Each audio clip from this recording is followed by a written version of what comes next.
Voici le document à scanner et à envoyer dans Classroom. De préférence, je mets ma feuille sur une table qui est plutôt foncée, pas toute blanche. Donc je lance l'application CamScanner HD.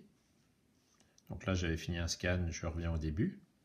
Voilà, là j'ai le début. Ici j'ai l'icône appareil photo, donc je clique dessus. Je prends un peu de recul pour qu'on voit bien le rectangle de la feuille. Je clique.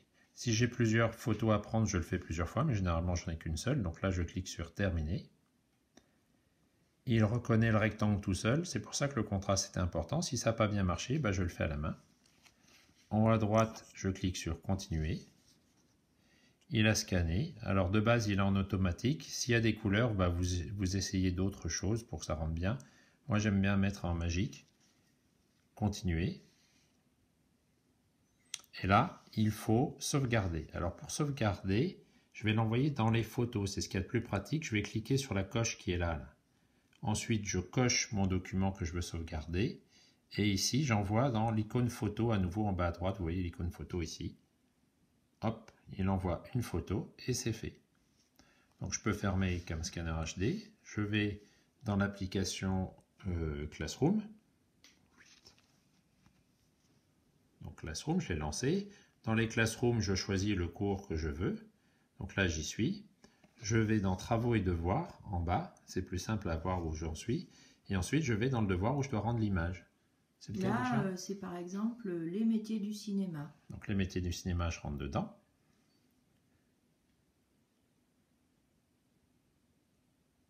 Donc ici, j'ai les instructions. Et en bas, j'ai la petite flèche pour mon devoir.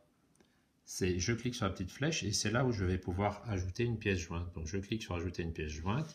Ici c'est très simple, on choisit évidemment une photo, choisir une photo puisque je l'ai sauvegardé en photo. Dans les photos je vais voir les récentes. Donc la dernière c'est ici celle que j'ai choisie. Il est en train de l'envoyer. Alors chez vous si la connexion n'est pas terrible ça peut prendre du temps mais normalement chez moi c'est pourri donc c'est très lent. Et normalement, ça devrait marcher parce que vous avez scanné. Si jamais vous utilisez l'appareil photo, ça prendra 10 à 20 fois plus de temps. Généralement, ça plante chez vous. Ça marche au collège, mais pas à la maison. D'où l'importance de scanner et ensuite de le sauvegarder au format photo. Donc, je patiente.